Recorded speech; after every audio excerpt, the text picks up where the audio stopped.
So అందరికీ ప్రభు అయిన యేసుక్రీస్తు నామంలో అందరికీ వందనాలు. సో ఈరోజు కూడా మనము దేవుని వాక్యాన్ని ధ్యానించుకుందాము. ఇప్పటి వరకు మనం దేవుని స్తుతించాము, ఆరాధించాము. సో చాలా మంచిది. సో ఈ విధంగానే మనం అందరం కూడా దేవుని ఆరాధించడానికి, దేవుని మహిమపరచడానికి, ఓకే, దేవుడు మనకి ఇచ్చిన మంచి అవకాశాలను, లేకపోతే మంచి ఒక ప్లాట్ఫామ్, ఓకే, మంచి ఒక బైబిల్ స్టడీ దేవుడు మనకి ఇచ్చినందుకు మనము ఈ విధంగానే మనం ఏం చేయాలంటే దేవునికి సమయాన్ని ఇవ్వాలి, దేవుని ఆరాధించాలి, దేవుని స్తుతించాలి. ఎందుకంటే మనం ఎప్పుడైతే దేవుని జ్ఞాపకం చేసుకుంటామో దేవుడు మనల్ని కూడా జ్ఞాపకం చేసుకుంటాడు. ఓకే, దేవుడు మనల్ని కూడా జ్ఞాపకం చేసుకుంటాడు. అదే విధంగా మన జీవితంలో ఏదైనా, ఓకే, దుఃఖం కానీ, కష్టం కానీ, రోగం కానీ, సో అలాంటి పరిస్థితుల్లో దేవుడు మనల్ని ఏం చేస్తాడంటే కాపాడుకుంటాడు. ఓకే, కాపాడుకుంటాడు. కనుక మనం అందరం కూడా ఖచ్చితంగా బైబిల్ స్టడీలో ఇలాగనే జాయిన్ అవుతూ మన ఆత్మీయ జీవితంలో మనం ఎదుగుతూ ఉండాలి. Okay, very good. సో ఈ రోజు కూడా మనము మత్తయి సువార్తలో మరికొన్ని విషయాలను ఆలోచిస్తాము. ఇప్పటి వరకు మనం మత్తయి సువార్తని మొదటి అధ్యాయాన్ని, రెండో అధ్యాయాన్ని పూర్తి చేసుకున్నాము. సో మూడో అధ్యాయంలో మనం ప్రవేశించాము. ఇంకా మూడో అధ్యాయంలో కూడా మరికొన్ని వచనాలను, మరికొన్ని విషయాలు మనము ధ్యానిస్తాం. సో ఈ రోజు మనము మత్తయి సువార్త మూడో అధ్యాయము 10 నుంచి ధ్యానిస్తాం. ఓకే, మత్తయి సువార్త మూడో అధ్యాయము 10 నుంచి మనం ధ్యానిస్తాము. సో ఇక్కడ ఈ విధంగా దేవుని మాటలు రాయబడినవి. ఇప్పుడే గొడ్డలి చెట్ల వేరున ఉంచబడి ఉన్నది గనుక మంచి ఫలము ఫలింపని ప్రతి చెట్టును నరకబడి అగ్నిలో వేయబడును. ఓకే, ఈరోజు మనము ఆలోచించే విషయం ఏంటంటే దేవుని తీర్పు గురించి. ఓకే, దేవుని తీర్పు గురించి. ఓకే, సో దేవుడు మనుషులకు తీర్పు తీరుస్తాడని, లేకపోతే మనుషులని వారి క్రియలను బట్టి దేవుడు తీర్పు తీరుస్తారని ఆ మాటలను లేదా ఆ విషయాలను దేవుడు కొన్ని ఉపమాన రీతిగా దేవుడు చెబుతున్నాడు. ఓకే, ఉపమాన రీతిగా చెప్తున్నాడు, డైరెక్ట్ చెప్పకుండా ఉపమాన రీతిగా చెప్తున్నాడు. ఎందుకు చెప్తున్నాడంటే మనిషికి అర్థం అవ్వాలంటే, మనిషికి ప్రతి విషయం కూడా అర్థం అవ్వాలంటే ప్రకృతిలో ఉన్న కొన్ని విషయాలను చూపించాలి. మనిషి చేస్తున్న ప్రతిరోజు పనులు, ఓకే, అందులో ఉన్న అనుభవాలను బట్టి కొన్ని విషయాలు చూపించడానికి యేసుక్రీస్తు చాలా విషయాలు ఉపమానంగానే చెప్పేవారు. ఓకే, సో ఇక్కడ కూడా ఏమనుందంటే ఇప్పుడే గొడ్డలి చెట్ల వేరున ఉంచబడి ఉన్నది. ఓకే, ఇప్పుడు మనకు అందరు తెలుసు గొడ్డలు అంటే ఏంటి? చెట్లను నరికేది. ఓకే, మీరందరూ ఊర్లో ఉంటారు కనుక మీకు అందరికీ తెలుసు గొడ్డలు అంటే ఏంటంటే చెట్లను నరకటానికి. ఇప్పుడు దేవుడు ఇక్కడ చెట్లను నరకడానికి గురించి చెప్తున్నాడా? ఓకే, అంటే మనం సహజంగా మనము ఊర్లో ఉన్నప్పుడు ఒక కాలంలో, ఓకే, అంటే స్టవ్ కానీ గ్యాస్ కానీ లేని కాలంలో అప్పుడు చాలా మంది ఏం చేసేవారంటే అడవిలోకి వెళ్ళేవారు, చెట్లను నరికేవారు. చెట్లను నరికి ఏం చేసేవారంటే వాళ్ళ ఇంటి పని కోసం వాళ్ళు ఏం చేస్తారు, వాడుకునేవారు. ఓకే, ఇంటి పని కోసం వాడుకునేవారు. సో యేసుక్రీస్తు దాని గురించి ఏమని చెప్తున్నాడంటే దాని గురించి ఏం చెప్పడం లేదు. ఓకే, ఆ కాలంలో వాళ్ళు కూడా తన ఇంట్లో వంటలు వండుకోవటానికి, ఓకే, భోజనాలు చేసుకోవటానికి ఇలా వాళ్ళు ఏం చేసేవారంటే చెట్లను నరికేవారు. కానీ ఏ చెట్టు పడితే ఆ చెట్టును నరకరు. ఓకే, ఏ చెట్టును పడితే ఆ చెట్టును నరకరు. ఏం చేస్తారంటే ఏ చెట్టు అయితే పనికి రాదో, ఓకే, ఏ చెట్టు అయితే పనికి రాదు అంటే మనం సహజంగా మనం ఊర్లో వెళ్ళినప్పుడు అందులో చాలా రకాల చెట్లు ఉంటాయి. ఓకే, కొన్ని ముండ్ల పొదలు ఉంటాయి. ఓకే, కొన్ని చెట్లు ఉంటాయి కానీ అందులో ఫలాలు ఉండవు, ఏది కూడా ఉండవు. సో అప్పటి కాలంలో ఉన్నవారు ఏం చేసేవారంటే ఏదైతే చెట్టు పనికి రాదో, ఓకే, ఏ చెట్టు అయితే వేస్ట్ అంటే దానివల్ల మనిషికి ఏది కూడా లాభం లేదు, అందులో ఫలాలు రావు, అందులో ఏదైనా మెడిసిన్ కోసం ఆకులు రావు, ఓకే, ఇలాంటిది ఏది కూడా అవసరమైనది ఇయ్యనప్పుడు ఏం చేసేవారంటే అలాంటి చెట్లను నరికేసి వాళ్ళ సొంత పనుల కోసం ఏం చేశారంటే వాడేవారు.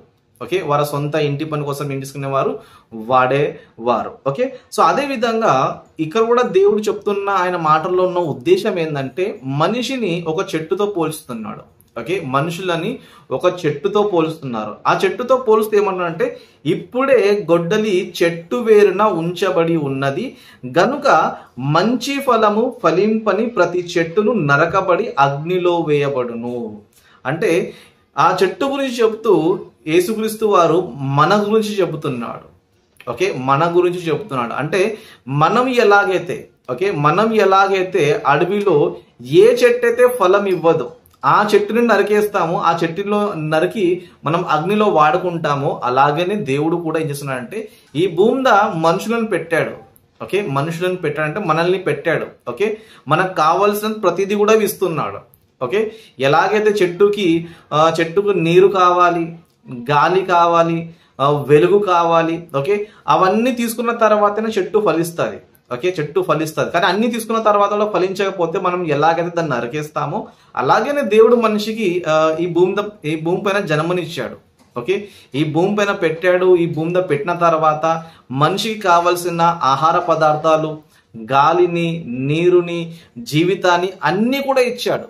ఓకే, అన్ని కూడా ఇచ్చాడు. కానీ అన్ని ఇచ్చిన తర్వాత ఒకవేళ మనుషులు దేవునికి ఇవ్వవలసిన ఫలాలు ఇవ్వకపోతే, దేవునికి కావలసిన ఫలాలు ఇవ్వకపోతే అలాంటి మనుషులను, ఓకే, అలాంటి మనుషులను దేవుడు ఏం చేస్తాడంటే అలాంటి వారిని కూడా నరికేస్తాడని చెబుతున్నాడు. ఓకే, అంటే ఎవరైతే భూమి పైన ఆత్మీయ జీవితంలో ఫలించరో, ఓకే, మనకు అందరూ తెలుసు ఆత్మ ఫలాలు అంటే ఏంటో అని, ప్రేమ అని, సాత్వికం అని, దీర్ఘశాంతం అని, ప్రేమ, శాంతి, సమాధానము, ఇలాంటి మనం చాలా వచనాలు చూడొచ్చు, మాటలను చూడొచ్చు, గలతీ పత్రికలో ఉంటుంది. ఇవన్నీ ఏంటంటే ఆత్మ ఫలాలు, అంటే దేవునికి కావలసిన ఫలాలు. ఓకే, సో దేవునికి కావలసిన ఫలాలు మనం ఇవ్వకపోతే, ఓకే, దేవునికి కావలసిన ఫలాలు ఇవ్వకపోతే అలాంటి వారి గురించి దేవుడు ఏమంటాడంటే ఇలాంటి వారిని అందరూ ఏం చేస్తానంటే నరికేస్తానని దేవుడు ఇక్కడ చెబుతున్నాడు. ఓకే, దేవుడు చెబుతున్నాడు. ఎందుకంటే ఇలాంటి వారిని నరికేయడం ఏంటంటే దేవునికి న్యాయం. ఓకే, దేవునికి న్యాయం. ఉదాహరణకి మనం కూడా ఏదైనా ఒక చెట్టుని పెంచుకున్నప్పుడు, ఓకే, చెట్టుని పెంచుతున్నప్పుడు మనం దానికి కావాల్సిన ప్రతిదీ కూడా ఇస్తున్నాం. ఓకే, ప్రతిదీ కూడా మనము దానికి కావాల్సినది ఇస్తున్నాం. కానీ అది మనకు ఫలాలు ఇవ్వకపోతే ఏం చేస్తామంటే తీసి పాడేస్తాం మనం. ఓకే, అది మనకు ఫలాలు ఇవ్వకపోతే మనం ఏం చేస్తాము, తీసి పాడేస్తాం, నరికి పాడేస్తాం. అలాగనే దేవుడు కూడా మనకు జీవితం ఇచ్చాడంటే దేవుడు కూడా ఫలాలు కోరుతున్నాడు. దేవుడు కూడా మన ద్వారా కూడా కొన్ని ఫలాలు కోరుతున్నాడు. ఎలాంటి ఫలాలు అంటే గలతీ పత్రిక 5వ అధ్యాయము, ఓకే, గలతీ పత్రిక 5వ అధ్యాయము 22వ వచనం చదువుకుందాం. ఓకే, 22వ వచనం చదువుతాము. ఇక్కడ ఇలా రాయబడింది, అయితే ఆత్మ ఫలము ఏమనగా, ఓకే, ఆత్మ ఫలం అంటే మనకి నార్మల్గా చెట్టు ఫలాలు తెలుసు, అరటి పండు అని, మ్యాంగో అని, యాపిల్ అని, గ్రేప్స్ అని, ఇలాంటి మనకు అన్ని ఫలాలు తెలుసు. కానీ ఆత్మ ఫలాలు తెలియవు. ఓకే, సో ఈ భూ సంబంధమైన ఫలాలు మన కోసం. ఓకే, ఈ యాపిల్ కానీ, అరటి పండు కానీ, గ్రేప్స్ కానీ, మిగిలిన అన్ని ఫలాలు కూడా మన కోసం. కానీ దేవునికి కూడా కావాల్సిన కొన్ని ఫలాలు ఉన్నాయి. దేవునికి కావాల్సినది మనం ఇవ్వాలి దేవునికి. సో ఆ ఫలాలు ఏంటంటే ఆత్మఫలం ఏమనగా ప్రేమ, సంతోషము, సమాధానము, దీర్ఘశాంతము, దయాలత్వము, మంచితనము, విశ్వాసము, సాత్వికము, ఆశ, నిగ్రహము. అంటే ఇవన్నీ ఏంటంటే ఆత్మకు సంబంధించిన ఫలాలు. ఓకే, ఆత్మకు సంబంధించిన ఫలాలు అంటే దేవుడు ఏం కోరుతున్నాడంటే ఈ భూమిలో ఉన్న మనుషులందరూ కూడా వారిలో ఈ ఫలాలు ఉండాలి. ఓకే, దేవుడు కోరుకున్న ఫలాలు ఉండాలి.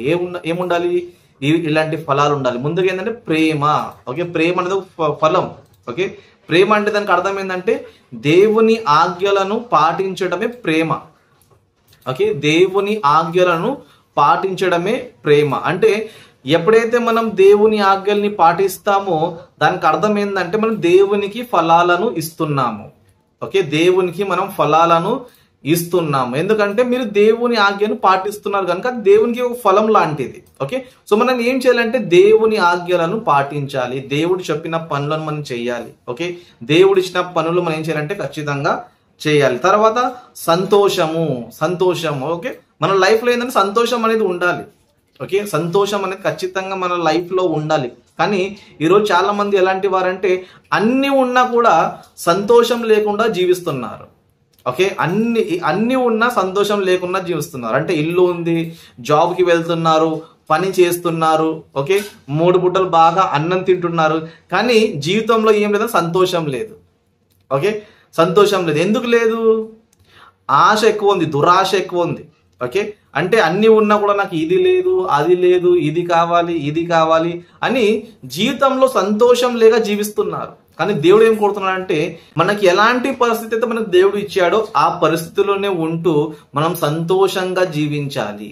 ఎప్పుడు కూడా నాకు ఇది లేదు, అది లేదు, నేను ఇది సంపాదించాలా, అది సంపాదించాలని అలా మనసు పెట్టుకొని సంతోషంగా లేకపోతే అది వేస్ట్, ఆ జీవితమే వ్యర్థం. కానీ ఉన్న దానిలోనే మనం సంతోషంగా ఉండి దేవుని భక్తిలో ఉంటే దేవుడు ఏం చేస్తాడంటే మనం డెవలప్మెంట్లో చేస్తాడు మనల్ని. ఓకే, మనల్ని ముందుకు నడిపిస్తాడు, మనకు కావాల్సిన అన్నిది కూడా ఇస్తాడు. కానీ మనం ఏం చేయాలి? సంతోషంగా ఉండి, ఓకే, ఉన్న దానిలో సర్దుకొని దేవుడు నాకు ఇంత ఇచ్చాడు కదా, ఇందులో నాకు సంతోషం ఉంది, ఓకే, సో నేను ఏం చేయాలి? ఆయన రాజ్యాన్ని, ఆయన నీతిని వెతకాలని సంతోషం ఉండాలి. ఇలా ఎవరైతే సంతోషంగా ఉంటారో తన లైఫ్ లో, అలాంటి వారు ఏం చేస్తున్నారంటే దేవుణ్ణి ఫలాలిస్తున్నారు. ఓకే, దేవునికి ఫలాలు ఇస్తున్నారు. లేకపోతే చాలా మంది ఇది లేదు అది లేదని దేవుని పనిని వదిలేసి లోకం కోసం బ్రతుకుతున్నారు. ఈరోజు చాలా మంది దేవుని దగ్గర ఎందుకు రావటం లేదు? ఎందుకంటే వారు ఉన్న దానిలో సర్దుకోకుండా నాకు ఇది కావాలి అది కావాలని తాను టెన్షన్ తీసుకుంటూ దేవుని కూడా కావలసిన ఫలాలు ఇవ్వకుండా తన జీవితాన్ని నాశనం చేసుకుంటున్నాడు. కనుక మనం ఎలా ఉండాలంటే సంతోషం అనే ఫలం ఉండాలి. ఉన్న దానిలోనే మనం దేవుని మహిమపరచాలి, ఉన్న దానిలోనే మనం సంతోషంగా హ్యాపీగా ఉండాలి, దేవునికి ఫలాలు ఇస్తూ ఉండాలి. అదేవిధంగా సమాధానం అంటే అన్ని దానిలో అడ్జస్ట్ అయిపోవడం. ఓకే, ఏదైనా గొడవ జరిగితే ఏమంటాము? సమాధానంగా ఉండండి అంటే అడ్జస్ట్ చేసుకోండి, అన్నిట్లో అడ్జస్ట్ చేసుకోవాలి. ఉన్న దానిలో ఏం చేయాలి? అడ్జస్ట్ చేసుకోవాలి. మన లైఫ్ లో సమాధానంగా ఉండాలి, మనుషులతో అయినా సమాధానంగా ఉండాలి, దేవునితో కూడా సమాధానంగా ఉండాలి, అందరితో అడ్జస్ట్ గా ఉండాలి. కానీ సమాధానం ఉండకుండా గొడవలు చేసుకుంటూ వారిని ఏదేదో అంటూ వారితో తిట్టించుకుంటూ ఇలా ఉంటే సమాధానం కాదు. కానీ దేవుడు ఏమంటాడంటే అందరితో సమాధానంగా ఉండాలి, దేవునితో కూడా సమాధానంగా ఉండాలి, మనుషులతో కూడా సమాధానంగా ఉండాలి. అలా ఎవరైతే ఉంటున్నారో వాళ్ళు ఏం చేస్తున్నారంటే దేవునికి ఫలాలు ఇస్తున్నారు. అదే దీర్ఘశాంతం అంటే దీర్ఘం అంటే లాంగ్ పీరియడ్, శాంతం అంటే రిలాక్స్ అవ్వడం. అంటే మనిషికి ఏముండాలంటే దీర్ఘశాంతం అనేది ఉండాలి. తొందరగా ఏదైనా నిర్ణయాలు తీసుకోవడము అంటే తప్పుడు నిర్ణయాలు తీసుకోవడము, తప్పుడు పనులు చేయడము, ఓకే, ఇలాంటి పనులు చేయకుండా దీర్ఘశాంతంతో ఉండాలి. ప్రతిదానికి కూడా దీర్ఘశాంతం ఉండాలి. ఎందుకంటే దీర్ఘశాంతం ఉంటేనే దేవుడు అలాంటి వారిని మెచ్చుకుంటారు. కానీ ప్రతిదానికి నాకు తొందర కావాలనుకుంటే అలాంటి వారికి దీర్ఘశాంతం ఉండదు. కనుక అలాంటి వారు దేవునికి నచ్చదు. కనుక మన అన్ని విషయాల్లో కూడా దీర్ఘశాంతంగా ఉండాలి. ఓకే, అంటే మనం ఏదైనా దేనికోసం ప్రార్థన చేస్తే మనం ఏం చేయాలి? అది పొందటానికి దీర్ఘశాంతంగా ఉండాలి. ఓకే, చాలా మంది ఏమంటారంటే నేను ప్రార్థన చేశాను, సండే ప్రార్థన చేశాను, అంతకుముందు ప్రార్థన చేశాను, 1 నెల అయింది, సంవత్సరం అయింది, కానీ ఇప్పటి వరకు దేవుడు నాకు కావాల్సినది ఇవ్వలేదని చాలా మంది ఏం చేస్తారంటే దేవుని వదిలేసేవారు కూడా చాలా మంది ఉన్నారు. ఓకే, దేవుని వదిలేసేవారు చాలా మంది ఉన్నారు. అంటే అడిగిన వెంటనే తొందరగా కావాలి, తొందరగా దొరకపోతే దీర్ఘశాంతం అనేది ఉండదు. కానీ బైబిల్లో మనం ఆలోచిస్తే చాలా మంది కూడా దీర్ఘశాంతంతో దేవుని కోసము, దేవుని దీవెనల కోసము కనిపెట్టారు. ఓకే, చాలా సంవత్సరాలు కనిపెట్టారు. ఉదాహరణకి అబ్రహాం గారి గురించి ఆలోచిస్తే ఆయనకి 75వ సంవత్సరంలో దేవుడు ఏం చేశాడంటే పిలిచాడు. ఎందుకు పిలిచాడంటే నేను నీకు దేశాన్ని ఇస్తాను, నీకు సంతానాన్ని ఇస్తాను, ఆకాశంలో ఉన్న నక్షత్రాల వలె నీ కూడా గొప్ప సంతానం ఇస్తానని దేవుడు అబ్రహాం గారితో చెప్పారు. కానీ దేవుడు ఎప్పుడు నెరవేర్చాడు తెలుసా మీకు? ఎప్పుడు నెరవేర్చాడు? 25 సంవత్సరాల తర్వాత నెరవేర్చాడు. అబ్రహాం గారు ఎంతకాలం దీర్ఘశాంతంగా ఉన్నాడంటే 25 సంవత్సరాలు దీర్ఘశాంతంతో ఉన్నాడు.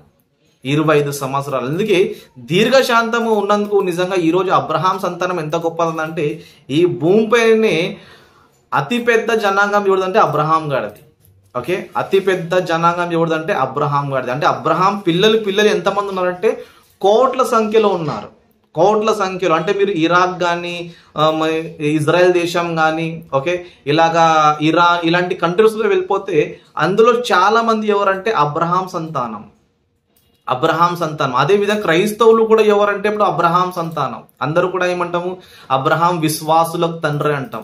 ఓకే, అంటే అబ్రహాం గారు 25 సంవత్సరాలు వెయిటింగ్ చేశాడు, 25 సంవత్సరాల వరకు దీర్ఘశాంతంతో ఉన్నాడు కనుక ఆయన అంత గొప్పగా దీవించాడు. కానీ ఈ రోజు ఉన్న కాలంలో క్రైస్తవులు ఎలా ఉన్నారంటే ఈ రోజు ప్రార్థన చేయగానే దేవుడు రేపేదని చేసేయాలి, లేకపోతే వారం లోపల చేసేయాలి, లేకుంటే నెల లోపల చేసేయాలి. ఒకవేళ చేయకపోతే, ఆ ప్రార్థన దేవుడు వినకపోతే దేవుణ్ణే వదిలేసి లోకంలో కలుసుకునే వారు చాలా మంది లోకంలో ఉన్నారు. కానీ అలాంటి వారు దేవునికి ఇష్టం లేదు. సో మనం కూడా మన జీవితంలో మీకు ఏదైనా కావాలనుకున్నప్పుడు మీలో ఏ ఫలం ఉండాలంటే దీర్ఘశాంతం అనే ఫలం ఉండాలి. ఓకే, ఇలా దీర్ఘశాంతం ఫలం ఎవరిదైతే ఉంటుందో అలాంటి వారే దేవునికి ఏం చేస్తున్నారంటే ఫలాలు ఇస్తున్నారు. అలాంటి వారిని దేవుడు కాపాడతాడు. ఓకే, అలాంటి వారిని దేవుడు ఏం చేస్తాడంటే కాపాడతాడు. అదేవిధంగా దయాళుత్వము. దయాలత్వం అంటే దయ చూపించాలి. ఎవరిపైన మనము దయ చూపించాలి. ఓకే, ఎవరైనా ఏదో తప్పు చేశారనుకో మనం ఏం చేయాలి? ఆయన పైన దయ చూపించాలి. ఓకే, యేసుక్రీస్తు ఎలాగైతే మన పైన దయ చూపించాడు. ఓకే, ఈ మనుషుల పైన, ఈ భూమిలో ఉన్న మనుషులందరూ కూడా పాపులే. ఓకే, అందరూ కూడా పాపులు, ఏదో ఒక తప్పు చేశారు, ఏదో ఒక పాపం చేస్తున్నారు. అలాంటి వారు అందరూ కూడా నరకానికి పాత్రులే. కానీ యేసుక్రీస్తు వారు దయ చూపించి, ఓకే, మన పైన దయ చూపించి, మనం ఎన్ని పాపాలు చేసినా, ఎన్ని నేరాలు చేసినా అన్నిటినీ దయతో క్షమించి మనకి ఒక మంచి జీవితానికి అవకాశం ఇస్తున్నాడు. ఒక మంచి జీవితం జీవించడానికి ఏం చేస్తున్నాడంటే అవకాశం ఇస్తున్నాం. అలాగే మనం కూడా ఏం చేయాలంటే ఎవరైనా ఏదైనా తప్పు చేస్తే వారిపైన ఇరిసి పడకూడదు. ఓకే, ఈ రోజు ఎలాంటి వారంటే ఏ చిన్న తప్పు చేసినా, ఏ పెద్ద తప్పు చేసినా నిలదీయడానికి వెళ్ళిపోతుంటారు చాలా మంది. ఓకే, ఎవరైనా ఏదైనా చిన్న తప్పైనా పెద్ద తప్పైనా చేస్తే ఏం చేస్తారు? గొడవ చేయడానికి వెళ్ళిపోతారు, కొట్టడానికి వెళ్ళిపోతారు. ఓకే, చాలా రకాలమైన పనులు చేస్తుంటారు, కానీ దయ మాత్రం చూపించారు. ఓకే, దయ మాత్రము చూపించారు. సో అలా ఉండకూడదు. దేవుడు ఏం కోరుతాడంటే దయాలత్వము. అంటే మనలో ఏముండాలంటే ఎవరైనా ఏదైనా పాపం చేసినా, తప్పు చేసినా కూడా మన పని ఏంటంటే మనం దయ చూపించాలి. ఇంకా ఏదైనా ఉంటే కూడా దేవునికి అప్పగించాలి. దేవుడు చూసుకుంటాడని దేవుని పైన అప్పగించాలి. కానీ మనం ఎలాంటి వారంటే మనమే న్యాయులు అన్నట్టుగా, మనమే తీర్పరిగా వెళ్ళిపోతుంటాం, తీర్పులు తీర్చడానికి వెళ్ళిపోతుంటాం. ఓకే, నేనే కింగు, నేనే ఇప్పుడు జడ్జు, నేనే తీర్పు తీర్చేస్తాను, నేను అది చేసేస్తాను, ఇది చేస్తానని ఇలా మాట్లాడుతూ ఏం చేస్తారంటే గొడవల్లో దిగిపోతుంటారు, దయ మాత్రం చూపించరు. కానీ దేవుడు ఏం కోరుతానంటే మనం దయ చూపించాలి. ఓకే, మనలో దయాలత్వం ఉండాలా. ఎవరైనా తప్పు చేసినా కూడా క్షమించే గుణం ఉండాలా, దయ చూపించే గుణం ఉండాలా. ఇలా ఎవరైతే దయ చూపిస్తారో అలాంటి వారిని దేవుడు క్షమిస్తాడు. అలాంటి వారిని దేవుడు ఇంకా ఎదగాలని, ఇంకా ఇందులో ఫలాలు రావాలని ఇంకా దేవుడు కాపాడుతాడు. ఓకే, ఎప్పుడు దయాలత్వం మనలో ఉండాలి. ఒకరు ఏదైనా తప్పు చేసినా కూడా క్షమించడానికి మనం ఆలోచించాలి. ఏదైనా ఎవరైనా గొడవ చేసినా కూడా వారిలో సమాధానం చేసే పనిలో ఉండాలి. ఇంకా రెచ్చగొట్టకూడదు వాళ్ళని. ఎందుకు నన్ను గొడవ చేసేవాడిని రెండు సపరించడానికి లేదా రెండు కొట్టడానికి వెళ్ళిపోకూడదు, రెండు తిట్టడానికి వెళ్ళిపోకూడదు. మనం ఏం చేయాలి? దయ చూపించి ఒకరినొకరు అడ్జస్ట్ చేసుకోవడానికి వెళ్ళిపోవాలి. అలా దయాలత్వం మనం ఏం చేయాలంటే అలా ఉండాలి, మనం దయ చూపించాలి. ఓకే, అదేవిధంగా మంచితనము. ఓకే, మంచితనం అంటే దేవుని ఆజ్ఞల్ని పాటించడమే, మంచి పనులు చేయడం. మనకు తెలుసు లోకంలో చెడు పనులు ఉన్నాయి, మంచి పనులు ఉన్నాయి. ఓకే, అంటే లోకంలో రెండు ఉన్నాయి, మంచి ఉంది, చెడు ఉంది. సో మనలో ఏ తనం ఉండాలి? చెడుతనం ఉండకూడదు, మంచితనం అనేది ఉండాలి. ఓకే, మంచితనం అనేది ఉండాలి. అంటే దేవుడు మనల్ని చూస్తే ఎలా ఫీల్ అవ్వాలంటే మంచిగా ఫీల్ అవ్వాలి. ఓకే, మనం చాలా ఫలాలు చూస్తుంటాం. ఓకే, చాలా ఫలాలు మనం మార్కెట్లో వెళ్ళిపోతుంటాం. సో మనం మార్కెట్లో వెళ్ళినప్పుడు ఎలాంటి ఫలాలు మనం తీసుకుంటాము? అంటే మంచి ఫలాలు మాత్రమే తీసుకుంటాం. ఓకే, వాళ్ళు అమ్మేవారు ఏం చేస్తారంటే అన్ని ఫలాలు పెట్టింటారు, అందులో మంచివి ఉంటాయి, చెడు ఉంటాయి. సో మనం ఏం చేస్తామంటే మంచివి తీసుకుంటాము, చెడు మాత్రం వదిలేస్తాం. ఓకే, చెడు మాత్రం ఏం చేస్తామంటే వదిలేస్తాం. సో దేవుడు కూడా ఈ భూమి పైన ఉన్న మనుషుల్లో ఏం చేస్తారంటే ఒక మంచి వారిని చూస్తున్నాడు, చెడ్డ వారిని చూస్తున్నాడు. మంచి వారిని చేస్తారంటే ఇంకా దేవుడు కాపాడతాడు, ఇంకా నీరిస్తారు, ఇంకా మంచి గాలిని ఇస్తాడు, ఇంకా మంచి సూర్య కాంతిని ఇస్తాడు. ఎందుకంటే ఆ చెట్టు ఇంకా ఫలించాలి, ఇంకా మంచి ఫలాలు ఇవ్వాలని దాన్ని కాపాడతారు. అదే చెడు ఉంటే అంటే ఫలాలు ఇవ్వకపోతే, మంచి అనే ఫలాలు ఇవ్వకపోతే, మంచి ఫలాలు ఇవ్వకపోతే నరికేస్తాం. మనం కూడా ఏదైనా చెట్టు మంచి చెట్టు కాదనుకోండి, దానివల్ల మనకి ఏదైనా నష్టం ఉంటే, ఏదైనా ప్రాబ్లమ్స్ ఉంటే అలాంటి చెట్లను ఏం చేస్తామంటే నరికేస్తాం. ఓకే, అలాంటి చెట్లను నరికేస్తాం. అలాగనే మనలో కూడా మంచితనం లేకపోతే దేవుడు ఏం చేస్తారంటే గొడ్డలితో నరికేయడానికి సిద్ధపడతాడు. కానీ మనలో మంచితనం ఉంటే ఇంకా ఈ చెట్టు ఉండాలి, ఇంకా ఈ మనిషి ఉండాలి. ఓకే, ఇలాంటి వారి ఇంకా ఉండాలని దేవుడు ఏం చేస్తారంటే ఇంకా దీవిస్తూ ఉంటాడు. అందుకే మంచితనం అనే ఫలం కూడా మనలో ఉండాలి. అదేవిధంగా విశ్వాసము. ఓకే, విశ్వాసం అనే ఫలం కూడా ఉండాలి. విశ్వాసం అంటే ఏంది? విశ్వాసం అంటే చూడక నమ్మటం. ఓకే, విశ్వాసం అంటే చూడక నమ్మటం. మన జీవితంలో చాలా ఏదేదో సమస్యలు ఉంటాయి. ఓకే, మనం ఈ లోకంలో ఉంటాం, కానీ మనకి ఏ విశ్వాసం ఉండాలంటే దేవుడు నన్ను కాపాడుతాడు, దేవుడు నన్ను ఈ ప్రతి సమస్య నుండి బయటికి తీస్తాడు, ఈ ప్రతి రోగం నుండి బయటికి తీస్తాడు, ఈ లోకం నుంచి కాపాడి పరలోకానికి తీసుకువెళ్తాడని నమ్మకం మనకు ఉండాలి. ఓకే, నమ్మకం అనేది మనకు ఉండాలి. ఓకే, ఒకవేళ విశ్వాసం అనేది లేకపోతే చాలా మంది ఏం చేసుకుంటారంటే సూసైడ్ చేసుకుంటారు చాలా మంది. ఓకే, ఈరోజు మనం ఆలోచిస్తే ప్రపంచంలో ఎక్కువ మంది ఏమంటారంటే సూసైడ్ వల్ల చనిపోతారు. ఎక్కువ మంది సూసైడ్ వలన అంటే నార్మల్ డెత్ లో కూడా చనిపోతారు ఎక్కువ మంది, కానీ సూసైడ్ ద్వారా చాలా మంది చనిపోతారు. ఎందుకు చనిపోతారు తెలుసా? వారిలో విశ్వాసం అనేది ఉండదు. ఓకే, విశ్వాసం అనేది ఉండదు. అంటే నేను ముందుకు బాగుపడతాను, ఈ సమస్య నుండి బయటపడతాను, ఈ రోగాల వల్ల బయటపడతాను, లేకపోతే ఎంత పెద్ద ఇబ్బంది అయినా ఇందు నుంచి బయటపడతానని విశ్వాసం వాళ్ళకు ఉండదు కనుక ఏం చేస్తారు? సూసైడ్ చేసుకుంటారు. ఓకే, కానీ మనం ఎలా ఉండాలంటే మన జీవితంలో ఎంత ప్రాబ్లమ్స్ ఉన్నా, ఎంత సమస్యలు ఉన్నా, లేకపోతే మనం ఎంత చెడ్డవారైనా కూడా దేవుడు నన్ను కాపాడతాడు, ఇందులోంచి బయటికి తీస్తాడని ఒక విశ్వాసం అనేది మనలో ఉండాలి. ఎప్పుడు దేవుని పైన విశ్వాసం ఉండాలి. ఓకే, ఏదో చిన్న చిన్న సమస్యల నుండి మనం ఏదో తప్పుడు మార్గాలను ఎంచుకోవడము, ఓకే, తప్పుడు మార్గంలో వెళ్ళిపోవడం, అది విశ్వాసం కాదు. ఓకే, మంచి మార్గంలో ఉండాలి, దేవుని పైన విశ్వాసంగా ఉండాలి, దేవుని పైన విశ్వాసం ఉంచుకొని దేవుడు నన్ను కాపాడుతానని నమ్మకంతో మనం ఉండాలి. ఇలాంటి మంచి విశ్వాసము మనం చూపించాలి. బైబిల్లో చాలా మంది ఉన్నారు. ఓకే, దేవుని పైన విశ్వాసంగా ఉండి బయటపడ్డారు. ఓకే, అందులో దానియేలు గారు ఉన్నారు. ఓకే, షడ్రక్ మేషక్ అబేద్నెగో ఉన్నారు. అలాగే అబ్రహాం గారు కూడా ఉన్నారు. ఇంకా చాలా మంది ఉన్నారు. దేవుడు మమ్మల్ని కాపాడతారని నమ్మకం పెట్టుకొని వాళ్ళు ఏం చేశారంటే దేవుని కోసం ఎంత కష్టాలైనా అనుభవించడానికి రెడీగా ఉన్నారు. ఓకే, అంటే వాళ్ళ విశ్వాసాన్ని వాళ్ళు కోల్పోలేదు. మా దేవుడు మేము ఆయననే ఆరాధిస్తాము, ఆయన నిజమైన దేవుడు, ఆయన పైన మా విశ్వాసం అని, ఇలా ఎన్ని కష్టాలు వచ్చినా కూడా దేవుని పైన విశ్వాసంతో వాళ్ళు జీవించారు. అలాగే మనం కూడా మన జీవితంలో ఓపికతో ఉండాలి, విశ్వాసంతో ఉండాలి. ప్రతి విషయంలో కూడా దేవుని పైన మన విశ్వాసం అనేది పెట్టుకోవాలి. ఓకే, తర్వాత ఓకే విశ్వాసము సాత్వికము. ఓకే, సాత్వికం అంటే తగ్గించుకోవటము. సాత్వికం అంటే తన్ను తాను తగ్గించుకోవడం. ఎలాగంటే యేసుక్రీస్తు మన కోసం తగ్గించుకున్నాడు. ఓకే, యేసుక్రీస్తు మన కోసం తగ్గించుకున్నాడు. ఎలా తగ్గించుకున్నాడు?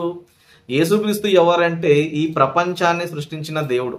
ఓకే, ఈ లోకాన్ని సృష్టించిన దేవుడు. కానీ అలాంటి దేవుడు ఏం చేశాడంటే తన్ను తాను తగ్గించుకున్నాడు. ఎలా తగ్గించుకున్నాడంటే భూమి మీదకి వచ్చినప్పుడు ఆయన ఎలా పుట్టాడంటే సామాన్య కుటుంబంలో పుట్టాడు. ఓకే, సామాన్య కుటుంబంలో పుట్టారంటే బీద కుటుంబంలో పుట్టారు.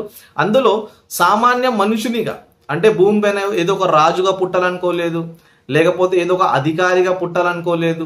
ఓకే, ఏదో పెద్ద పదవిలో ఆ కుటుంబంలో పుట్టాలనుకోలేదు. కానీ ఎలా పుట్టారంటే బీద కుటుంబం పుట్టాడు, ఒక దాసునిగా పుట్టాడు. ఓకే, దాసునిగా పుట్టి మనుషులకే దేవుడు సేవ చేశాడు. ఓకే, దేవుడై ఉండి మనుషులకే సేవ చేశాడు. అంటే తగ్గించుకున్నాడు, తన్ను తను తగ్గించుకున్నాడు, సాత్వికంగా ఉన్నాడు. ఓకే, అంటే దేవుడే మనుషులకు సేవ చేసినట్టు నమ్ముతారా? ప్రపంచంలో ఉన్న దేవుళ్ళని చూస్తే వాళ్ళు సేవ చేయించుకుంటారే కానీ సేవ మాత్రం చేయరు. ప్రపంచంలో వేరే వాళ్ళు ఎలా ఉన్నారంటే సేవ చేయించుకుంటారు కానీ సేవ చేయరు. కానీ యేసుక్రీస్తు ఎంత సాత్వికంగా ఉన్నాడంటే, ఎంత తగ్గించుకున్నాడంటే తానే ఏం చేశాడంటే మనుషులకు సేవ చేశాడు. రక్షింపబడడానికి, వాళ్ళు మారు మనసు పొందడానికి, వారి జీవితాన్ని మార్చుకోవడానికి, వారు దేవుని మార్గంలో నడవడానికి చివరికి యేసుక్రీస్తు శిష్యుల పాదాలను కూడా పట్టేసుకున్నాడు. ఓకే, శిష్యుల పాదాలు పట్టేసుకున్నాడు. ఓకే, మనుషులను రక్షించడానికి తిట్టించుకున్నాడు, కొట్టించుకున్నాడు, సిలువలో మరణించాడు. కానీ మనం ఎలాంటి వారంటే మనం తిట్టారంటే చాలండి, మనము కూడా కొట్టేంత వరకు తిట్టేంత వరకు వదలం మనం. ఓకే, అంటే మనల్ని ఎవరినైతే పర్సనల్ అటాక్ చేస్తారో అలాంటి వారిని వదిలే వరకు మనం నిద్రపోమండి. మనం ఇంకా ఎంతగా డీప్ ఆలోచిస్తామంటే కొన్ని సంవత్సరాలు గడిచిపోయింటుంది, కొన్ని గొడవలు కొన్ని సంవత్సరాల క్రితం గడిచిపోయింటాయి. అలాంటి వాటిని కూడా మళ్ళీ బయటికి తీసి మళ్ళీ గొడవ చేసే వాళ్ళు ఈరోజు చాలా మంది మనుషులు ఉన్నారు. అంటే మర్చిపోరు అన్నమాట. సాత్వికం అనేది ఉండదు, తగ్గించుకోవడం అనేది ఉండదు. కానీ అన్ని విషయాలు బయటికి తీసుకుంటారు, కొత్తవి పాతవి అన్ని గొడవలు బయటికి తీస్తూ గొడవలు చేయడానికే సిద్ధపడతారు. కానీ క్షమించడానికి, తగ్గించుకోవడానికి, సాత్వికమైన మనసుతో తగ్గించుకోవడానికి ప్రయత్నించారు. కానీ మనం ఎలా ఉండాలంటే సాత్వికంగా ఉండాలి. సాత్వికం ఎందుకు ఉండాలంటే ఎప్పుడైతే మనం ప్రతి సమస్యను దేవుని పైన వదిలేస్తామో దేవుడే అన్ని చూసుకుంటాడండి. దేవుడే అన్ని చూసుకుంటాడు. అంటే ఉదాహరణకి ఏదైనా సమస్య వచ్చిందనుకోండి, మీరు ఏం చేయాలంటే పోలీస్ స్టేషన్కి వెళ్ళాలి. ఓకే, ఏదైనా అంటే ఎవరైనా మీతో గొడవ చేస్తే మీరు ఏం చేయాలంటే పోలీస్ స్టేషన్కి వెళ్ళాలి. అప్పుడు ఏం జరుగుతుందంటే పోలీసు వారు మిమ్మల్ని సేఫ్గా ఉంచుతారు. ఎవరైతే గొడవ చేసి ఉంటారో వాళ్ళని శిక్షిస్తారు, శిక్షిస్తారు. కానీ ఎవరైతే గొడవ చేశారో వారితో పాటు మీరు కూడా గొడవ చేశారనుకోండి, అప్పుడు పోలీసు వారు ఏం చేస్తారంటే వారిని కూడా శిక్షిస్తారు, మిమ్మల్ని కూడా శిక్షిస్తారు. ఓకే, సో మనకు శిక్ష పడకూడదంటే ఏం చేయాలి? మనకి ఏదైనా ఎవరన్నా హాని చేస్తే, మనకి ఏదైనా ఎవరన్నా చెడు ఏదైనా చేస్తామని ఏం చేయాలి? పోలీస్ స్టేషన్కి వెళ్ళాలి, వారు చూసుకుంటారు. అలాగనే మనం కూడా ఏం చేయాలంటే మనల్ని ఎవరైనా తిట్టినా, దూషించినా, ఏదైనా నష్టం చేసినా మనం కూడా ఏం చేయాలంటే ప్రతిదాన్ని కూడా దేవుని పైన వదలాలి, సాత్వికంగా మనం ఉండాలి. ఓకే, యేసుక్రీస్తుని నిజంగా సిలువ పైన ఎంత అవమానపరిచారు, ఎంత ఆయనని దూషించారు, కానీ ఆయన ఏమన్నాడు తెలుసా? తండ్రి వీరు ఏమి చేయుచున్నారో వీరు ఎరుగరు గనక వీరిని క్షమించమన్నాడు. దీని ఏమంటారు? సాత్వికం అంటారు. అంటే ఇంత కొట్టినా, ఇంత తిట్టినా, ఉమ్మించినా, కొరలాడతో కొట్టినా, ఎంత అవమానపరిచినా వీరికి ఏం తెలియదని క్షమించమని కోరుతున్నా అంటే అది సాత్వికము. సో మనం కూడా ఇలాంటి లక్షణాలను కోరుకోవాలి. ఓకే, లోకంలో ప్రతిదాన్ని కూడా మనము దాన్ని ఏం చేయకూడదు, ఓపెన్ చేయకూడదు, లేకపోతే ప్రతిదాన్ని కూడా గొడవల్లో మనం దేవకూడదు. కొన్ని విషయాల్లో పర్సనల్లో కొన్ని విషయం తగ్గించుకో, సాత్వికంగా ఉండాలి. సో ఇలాంటి ఫలాలు మనలో ఉన్నప్పుడు మనల్ని దేవుడు చేస్తాడంటే మనల్ని ఇంకా కూడా ఉంచుతాడు, ఇంకా కూడా మనల్ని పెంచుతాడు. ఫలాలు ఇవ్వాలని, ఇంకా మంచి ఫలాలు ఇవ్వాలని దేవుడు మనల్ని ఏం చేయాలంటే పెంచుతూ ఉంటాడు. అదేవిధంగా చివరిగా ఆశ నిగ్రహము. ఆశ నిగ్రహం అంటే లోకంలో ఉన్న వస్తువులపైన ఆశలు ఉండకూడదు. ఓకే, లోకంలో ఉన్న వస్తువులపైన ఆశలు ఉండకూడదు. అంటే ఈరోజు చాలా మంది ఏం చేస్తారంటే లోకంలో ఉన్న వాటి కోసం ప్రార్థిస్తుంటారు, లోకంలో ఉన్న వాటిపైనే ప్రార్థిస్తున్నారు. అంటే లోకంలో ఉన్నది ఏంటంటే నేత్రాశ, శరీరాశ, జీవపు డంబం. అంటే లోకంలో ఏంటంటే నేత్రాశ అంటే కంటికి మనకి ఏదైనా కనిపించిన తర్వాత ఏం చేస్తామంటే అరే ఇది చాలా బాగుంది, ఇది నాకు కావాలి. సో రేపు నేను ఏం చేయాలి? ఏది చేసి నన్ను ఏం చేయాలంటే దాన్ని సంపాదించాలి. అంటే దేవుని పని వదిలేసేనా, దేవుని ప్రార్థన మానేసేనా, ఏం చేయాలి? దాన్ని పొందడానికి ఏం చేయాలంటే లోకంలో జీవించడానికి ఏం చేస్తున్నారు చాలా మంది ప్రయత్నిస్తుంటారు. అదేవిధంగా శరీర ఆశ అంటే నేత్రానికి కావాల్సినది, శరీరానికి కావాల్సినది కూడా ఉంటుంది. అదేవిధంగా జీవపు డంబము అంటే లోకంలో నా దగ్గర ఇల్లు ఉందని, బంగారం ఉందని, ఆస్తి ఉందని డంబంగా చాలా మంది జీవిస్తుంటారు.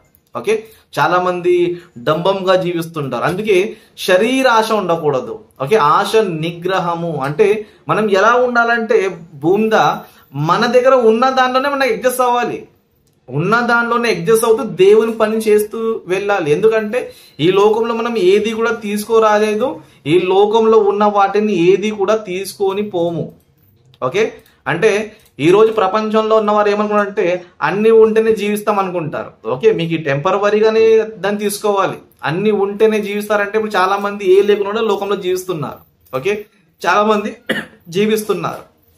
ఎందుకు జీవిస్తున్నారంటే వారు దేవుడు వాళ్ళకి జీవితం ఇచ్చాడు. ఓకే, దేవుడు వారికి జీవితాన్ని ఇచ్చాడు, దేవుడు వాళ్ళకి కావాల్సిన అన్ని ఇచ్చాడు, అయినా వారి దగ్గర ఏది లేకపోయినా జీవిస్తున్నారు. సో మనిషికి ఏంటంటే ఉన్న దానిలోనే ఏం చేయాలంటే జీవించాలి. ఓకే, ఉన్న దానిలోనే జీవిస్తూ దేవుని పనిలో ఉండాలి. ఓకే, మనము దేవుని పని వదిలేసి చాలా మంది ఏం చేస్తారంటే లోకంలో ఉన్న వస్తువులను సంపాదించుకోవడానికి, లోకంలో ఇంకా గొప్పవారు అవ్వటానికి, ఇంకా ఏదేదో సంపాదించడానికి ఏం చేస్తారంటే దేవుని వదిలేసి, దేవుని కార్యక్రమాలను వదిలేసి లోకంలోనే జీవిస్తున్నారు. వాళ్ళు ఇంకా ఏమనుకుంటారంటే లోకంలో ఇవన్నీ కావాలా కదండి అని లోకం కోసమే జీవిస్తుంటారు, కానీ ఆత్మ సంబంధమైన వాటిని మాత్రము సంపాదించుకోవడానికి ప్రయత్నించారు. నిజంగా ఈ లోకంలో నిజమైన ఆస్తి ఏంటంటే నిజమైన ఆస్తి దేవుని వాక్యం. ఓకే, ఈ లోకంలో నిజమైన ఆస్తి ఏదంటే ఏదైనా ఉందంటే దేవుని వాక్యము. ఇంకా నిజమైన పని, ఓకే, నిజమైన పని ఏదైనా ఉందంటే అది దేవుని పని. ఓకే, మీరు ఈ లోకంలో మీరు ప్రెసిడెంట్ అయినా మీరు పరలోకానికి వెళ్ళరు. ఓకే, మీరు ఎంత పెద్ద అధికారి అయినా మీకు చాలా ఎక్కువ పేమెంట్ ఉన్నా పరలోకానికి మాత్రం వెళ్ళరు. ఎందుకంటే పరలోకం వెళ్ళాలంటే ఇవన్నీ క్వాలిటీస్ సరిపోవు, ఇలాంటి క్వాలిటీస్ సరిపోవు. ఎలాంటి క్వాలిటీస్ అంటే ఇలా ఆత్మ ఫలాలు ఉన్నాయి కదా, ఇలాంటి క్వాలిటీస్ మాత్రమే అక్కడ ఏదంటే మీరు చేరటానికి అవి కావాలి. ఓకే. కానీ ఈ రోజు ఏం చేస్తున్నారంటే మనుషులు ఈ ఆత్మ సంబంధమైన ఫలాలను వదిలేసి, ఆత్మ సంబంధమైన పనులు మానేసి, ఆత్మ సంబంధమైన ధనాన్ని వదిలేసి, ఓకే, ధనాన్ని వదిలేసి లోకంలో ఏదేదో చేస్తున్నారు. అలా లోకంలో బ్రతికి ధనవంతుల్లాగా చనిపోయి పాతాళానికి వెళ్ళిపోతున్నారు. ఓకే, ధనవంతుల్లా మనకు అందరూ తెలుసు లాజరు ధనవంతుడు. ఓకే, లాజరు మీరు చిన్ననాటి నుండి ఈ మాటలు వింటూనే ఉన్నారు. కానీ దాని గురించి మనం ఆలోచించాం. నిజంగా ఈ ధనవంతుడు ఎందుకు వెళ్ళిపోయినాడు? ధనవంతుడు దగ్గర అన్ని ఉన్నాయి కదా, అయినా కూడా ఎందుకు వెళ్ళిపోయినాడు ఆలోచించాం. కానీ మనం ఏం చేస్తామంటే చదువుకుంటా వెళ్ళిపోతాం. ఓకే, లాజర్ గురించి ఆలోచిస్తే లాజర్ దగ్గర ఏది లేకపోయినా, ఓకే, ఆయన గురించి ఆలోచిస్తే ఆయన తినడానికి అన్నం కూడా లేదు. ఓకే, తినడానికి అన్నం కూడా లేదు, అయినా పరలోకానికి వెళ్ళిపోయినాడు. ధనవంతుడి దగ్గర మంచి ఆహారం ఉన్నా, మంచి బట్టలు ఉన్నా, మంచి లైఫ్ ఉన్నా పాతాళానికి వెళ్ళిపోయినాడు. ఎందుకంటే భూమి పైన అన్ని ఈ లోక సంబంధమైన విషయాలపైన పరిగెత్తి వాటి కోసం బ్రతికి చనిపోయి పాతాళంలో ఒక నీటి చుక్క లేకుండా జీవిస్తున్నాం. కానీ లాజర్ ఏది లేకపోయినా ఉన్న దానిలోనే సర్దుకొని తన భక్తిని, తన విశ్వాసాన్ని, ఓకే, కాపాడుకొని నా దగ్గర ఏది లేకపోయినా కూడా దేవుని దూషించకుండా, నా దేవుడు నాకు ఏది ఇవ్వకపోయినా దేవుణ్ణి అవమానపరచకుండా ఆయనలో ఈ 9 ఫలాలు, ఓకే, ప్రేమ, సంతోషము, సాత్వికము, మంచితనం, ఇవన్నీ ఫలాలతో లాజర్ ఏంటంటే భూమి పైన జీవించాడు. ఓకే, అంటే లాజర్ దగ్గర లోక సంబంధమైన ఏది కూడా లేదు, లోక సంబంధమైన ఏది లేదు. కానీ ఈ 9 ఫలాలు మాత్రం ఉన్నాయి. ప్రేమ, సంతోషం, సాత్వికము, దయాలత్వము, ఇలాంటి క్వాలిటీస్ అన్నీ ఉన్నాయి. అందుకే ఆయన ఏం చేశాడంటే పరలోకానికి వెళ్ళిపోయినాడు. కానీ ఈ లోకంలో ధనవంతుడు అన్నీ ఉన్నాడు, పాతాళానికి పోయినాడు. ఎందుకంటే ఈ లోకంలో డబ్బు వెనకాల పరిగెత్తకూడదు, లోకంలో ఇది కావాలి అది కావాలి పరిగెత్తకూడదు. ఏది ఉన్నా ఉన్న దానిలో సర్దుకొని దేవుని వాక్యాన్ని నేర్చుకుంటూ ఉండాలి, దేవుని వాక్యాన్ని బాగా ధ్యానించాలి, దేవుని ఆరాధించాలి, దేవుని స్తుతించాలి. ఓకే, ఈ విధంగా ఎవరైతే ఉంటారో అలాంటి వారిని దేవుడు భూమి పైన కూడా కాపాడుతాడు. ఇలాంటి వారిని దేవుడు ఏం చేస్తాడంటే పరలోకం వారికి ఇస్తాడు. ఓకే, సో ఈ వాక్యంలో మనం మత్తయి సువార్తలో చదివిన మాటలు ఏంటంటే ఇప్పుడే ఏం చేయబడింది? గొడ్డలి చెట్టు వేరున ఉంది. సో ఏ చెట్టు అయితే ఫలించదో దానిని నరికేస్తాడు. సో ఒకవేళ మనం ఫలించే చెట్టుగా ఉన్నామో లేదో మనం ఏం చేయాలంటే చెక్ చేసుకోవాలి. ఒకవేళ మనం మంచి చెట్టు అయితే నో ప్రాబ్లం. ఓకే, మనం మంచి చెట్టు అయితే, మనలో ప్రేమ ఉంటే, ఓకే, సాత్వికం ఉంటే, దయాలత్వం ఉంటే, ఆశ నిగ్రహం ఉంటే, ఓకే, ఇలాంటి ఫలాలు మనలో ఉంటే ఎలాంటి ప్రాబ్లం మనకు లేదు. మనం నిర్భయంగా మనం ఎలా ఉండాలంటే భూమి పైన జీవిస్తాం. ఓకే, జీవించాలి. ఓకే, ఒకవేళ మనలో మంచితనం లేదు, ఆత్మ ఫలాలు లేదంటే ఇప్పటి నుండైనా మనం ఏం చేయాలంటే మారు మనసు పొందాలి. ఓకే, మన మనసును మార్చుకొని ఆత్మ ఫలాలను పొందటానికి, ఆత్మ ఫలాలు మనలో కూడా రావటానికి మనం ఏం చేయాలంటే మనము ఇప్పటి నుండైనా ప్రయత్నించాలి. ఓకే, ఆత్మ ఫలాలు రావడానికి ప్రయత్నించాలి. కనుక మీరు అందరూ కూడా ఈ ఆత్మ ఫలాల కోసం మీరు అందరూ కూడా ప్రయత్నించండి, దేవునితో ప్రార్థన చేయండి. ఓకే, మీలో ఏదైనా ప్రాబ్లమ్స్ ఉంటే కూడా వాటి గురించి కూడా దేవునితో ప్రార్థించి క్షమాపణ అడిగి, ప్రభువా నాలో ఈ ఆత్మ ఫలాలు రావాలి, ఈ ఫలాలు నాలో కూడా రావాలి, దేవునితో ప్రార్థించి ఎల్లప్పుడూ కూడా దేవుని వాక్యం వింటూ ఉండండి. ఓకే, ఇలాంటి సబ్జెక్ట్స్ మీరు వింటూ ఉండండి. ఎందుకంటే ఇలాంటి సబ్జెక్ట్స్ వింటేనే మీలో ఆత్మ ఫలాలు వస్తాయి. ఓకే, ఇలాంటి మాటలు వింటేనే, ఇలాంటి విషయాలు వింటేనే మీలో మీ మనసులో మారు మనసు వస్తుంది. ఓకే, మీరు మారుతారు, కొన్ని విషయాలు తెలుసుకుంటారు, దేవుని కోసం బ్రతకడానికి, జీవించడానికి మీరు ప్రయత్నిస్తారు. ఓకే, ఎలాగైతే చెట్టుకి నీరు పోస్తామో, ఓకే, నీరు పోస్తే చాలు చెట్టు తనంతటా తాను ఏం చేస్తారంటే ఎదుగుతూ ఉంటుంది, ఫలిస్తూ ఉంటుంది. అదే విధంగా మనము కూడా దేవుని వాక్యం ఏంటంటే జీవజలము. ఓకే, జీవజలం. ఓకే, ఈ జీవజలము మన హృదయంలో మనం పంపిస్తే, ఓకే, మన హృదయంలో మనం పంపిస్తే మనము కూడా ఆటోమేటిక్గా దేవుళ్ళు ఎదుగుతూ ఉంటాము. ఆటోమేటిక్ మనలో అన్ని ఫలాలు వస్తూనే ఉంటాయి, అన్ని ఫలాలు ఆటోమేటిక్గా మనలో వస్తూ ఉంటాయి. కనుక మరి అందరూ కూడా బైబిల్ స్టడీకి రావాలి, దేవుని వాక్యాన్ని నేర్చుకోవాలి. నేర్చుకుంటూ ఇతరులకు కూడా మనం ఏం చేయాలంటే తెలియజేయాలి. ఇతరులను కూడా మనం ఏం చేయాలి? తెలియజేయాలి. వారిని కూడా బైబిల్ స్టడీలో ఇన్వైట్ చేయాలి, జాయిన్ చేయాలి. ఇలా మనం ఉంటే దేవుడు మనల్ని చూసి సంతోషించి ఇంకా మనల్ని ఏం చేయాలంటే ఇంకా మనల్ని దేవుడు దీవిస్తూ వెళ్ళిపోతాడు. ఒకవేళ మనము అలాంటి పనులు లేకపోతే గొడ్డలితో దేవుడు నరికేస్తాడు. నరికేసిన తర్వాత ఎక్కడ అంటే అగ్నిలో వేసేస్తాడు. ధనవంతుని ఎలాగైతే అగ్నిగుండంలో వేసాడో అలాగే మనల్నిగా వేసేస్తాడు. కానీ మనం మంచిగా ఉంటే, మంచితనం మనలో ఉంటే లాజర్లా మనల్ని కూడా దేవుడు పరలోకానికి తీసుకెళ్తాడు. కనుక ఈ మాటలు విన్న మీరందరూ కూడా దేవుని కోసం బ్రతకాలని, మీలో కూడా ఆత్మఫలం రావాలని కోరుకుంటూ ఈ మాటల్ని ముగిస్తున్నాను. సో అందరికీ వందనాలు. సో మరలా శనివారం మనం కలుసుకుందాం. ఓకే.